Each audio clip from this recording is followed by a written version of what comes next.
Montgomery Davis, and welcome to the Kyle Minger Show.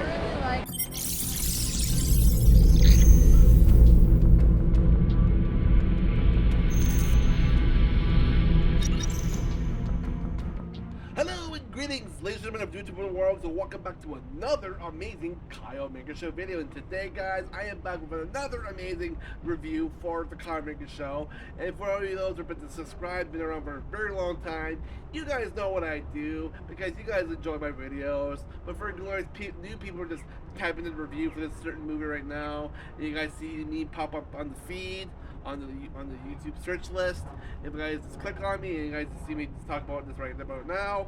So what I do on the Kyle Minger Show, I just basically just do big reviews such as when I go see movies at my local movie theater, and sometimes I like doing other big reviews such as when I watch stuff on Disney Plus, and then there's also Netflix, and a few other ones I like doing is Prime Video, and eventually I'll probably do a lot more of Crunchyroll reviews, so stay tuned for those, and other videos I like doing on my channel. I like doing up to tutorial reactions, to unboxing videos, to theater videos, and gaming videos, which I've done those a long little while. But stay tuned for the near future because there'll be a lot more coming along the way. So hit the subscribe button and hit the notification bell so you guys get notified when I do upload on the Kyle Minger Show.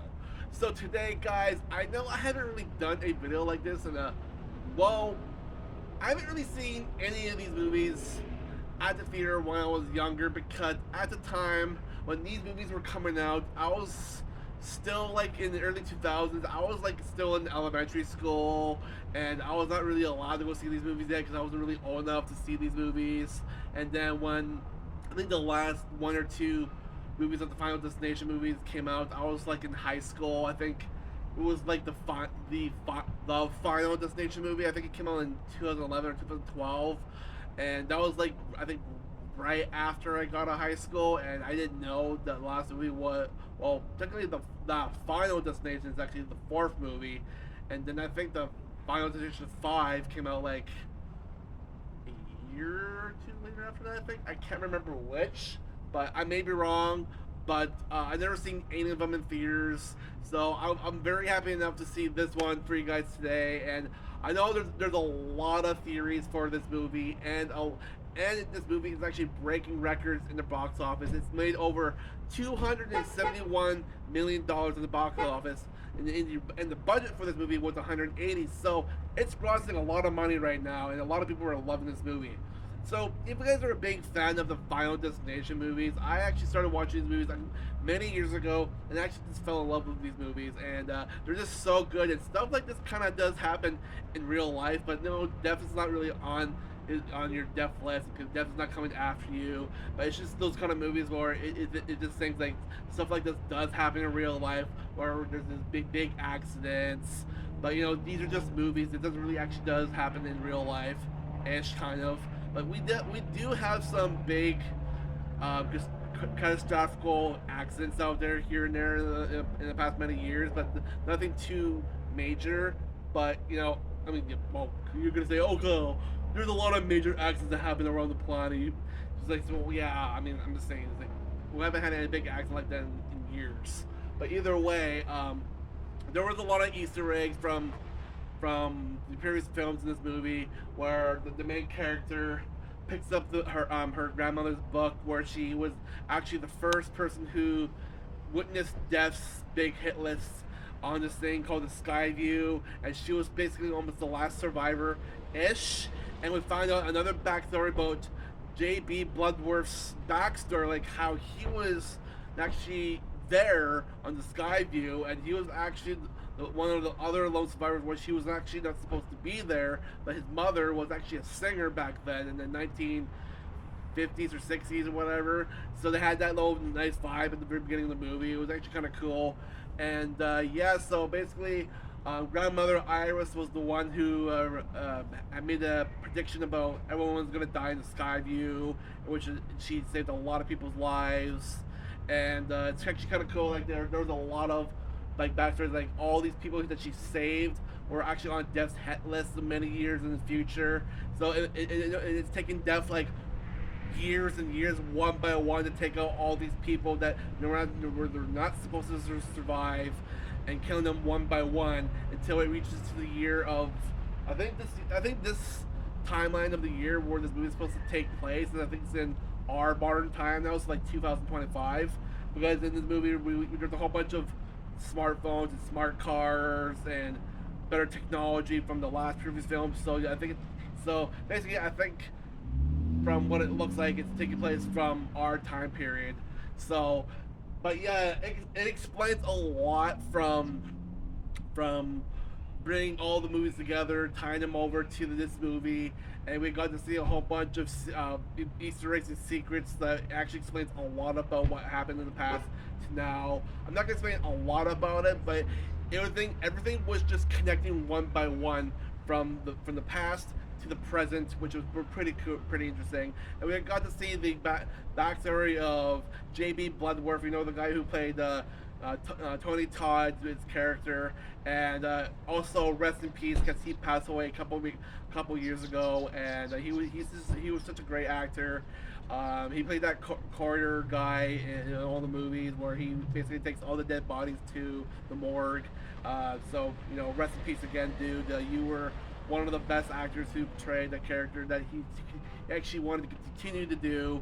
And I kind of heard that when he was doing the movie, before he passed away, they wanted to do a little bit of CGI on his face to make him a little younger, but they think, no, I preferred my old natural look, because apparently he had cancer, and he said, okay, I don't want to do anything too fancy, just make myself younger, just keep the way I look for the movie. So the look he looks like in the movie right now is actually his state that, you know, cancer is taking his, you know, stage on him. So I can actually definitely see it on his face and his facial bones and all that. You can definitely tell that, you know, cancer was really taking him hard. But you know, like I said, rest in peace, dude. You really brought everyone's attention to the movies. You rock. But either way, the movie is insane. The death scenes were pretty brutal. Oh god, they were freaking gruesome. I was like, oh my god. A lot of people are saying that the hospital scene is like one of the best ones ever. I think I gotta agree on that, because the hospital scene, oh my god, that was freaking nuts. You guys would know when you guys get to that scene. It was crazy. And then, like I said, there was a lot of Easter eggs from like the previous films shown in the movie, where the young girl who had the premonition of seeing her grandmother at the sky view, she basically sees some of Death's design and plan, who's gonna kill Dad next, and she basically got handed this book, in which her grandmother was documenting Death over the years, and knew some of the plans that he was doing to kill everybody. So there was a page where it actually showed in the trailer, which showed Flight 180, how it got burned down, how it got exploded in the air, and a few other Easter eggs in the book where it shows the log truck from Final Destination 2. And I think if I saw correctly, there was a page where it quickly saw the roller coaster from Final Destination 3. There was a lot of Easter eggs here and there from previous films. It was just nuts. But either way, I don't want to explain too much about the movie, but I think you guys really will enjoy it.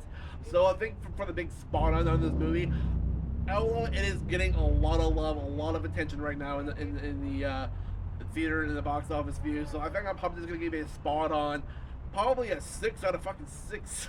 I know it's 5 out of 5 or 10 out of 10, but I think I'm just gonna give it a big high rating, because this movie was freaking brutal. It was insane. I know a lot of people are like, oh no, that's too much of a high rating, you shouldn't give it that. But lately, I don't give a lot of movies like 5 out of 5, but this one was pretty awesome and pretty spot on. I mean, not me being hypercritical on some movies I go to see, but it's highly doubtful I give movies 5 out of 5. But this, on the scale of, you know, with the brutal stuff I've seen, it was just really insane. So yes, I gotta give the hospital scene a 5 out of 5. And for the rest of the movie, maybe just to be gentle, maybe I'll give it a 4.8 out of 5. I think that seems pretty reasonable. So either way, I would totally recommend you guys go see this movie. If you guys are a big hardcore Final Destination movie fan, go see this movie. It's awesome. Although, do not take your kids, because although if your kids don't have a strong stomach like a lot of people do, your kids might get disgusted and might probably throw up in the movie theater. Don't recommend taking your kids. I didn't see any kids, but it's just one of those films that there's some kids out there might not enjoy the brutality and the gore and what happens in this movie. So I just totally recommend not taking your kids. If your kids does have a strong gut, maybe, but just not really. I don't think taking your kids to see this is a point. Is given the point to see movies. But either way, wait until they're at the right age, and then go take them to see this movie. Well, either way, guys, that concludes my review for Final Destination Bloodlines. Now, here's another quick question before I go: would this movie lead to other movie sequels? Maybe. I mean, if they have more ideas what they want to do with the Final Destination franchise and continue on for Final Destination 7, 8, 9, or maybe 10, I can definitely see it maybe continuing on. But we'll see how far the box office goes for this movie. Maybe they can find another idea, like what do they want to do for the next one. Maybe there's a few more survivors from the Sky View that Def still want to go on his hit list on. Maybe we can see that in the next one. Maybe eventually we want to get to this point where maybe we get to the point where it's like, okay, at one point Def probably needs to stop, or maybe when Def finds out where the last maybe survivors are, maybe the last survivor, maybe the last person that was supposed to die survives, and Def was finally able to kill everybody he wanted to from the Sky View. Then maybe that concludes the franchise. Maybe that could be a possibility. But either way, that concludes my video. Thank you guys for watching, and stay subscribed for other big movie reviews on the Conrad Reagan Show, because I love going to see movies at my big local Cineplex here in where I live. And yeah, so whatever you guys are in the world, good morning, good night, good afternoon, and I'll catch you guys in the next big movie review. So peace out.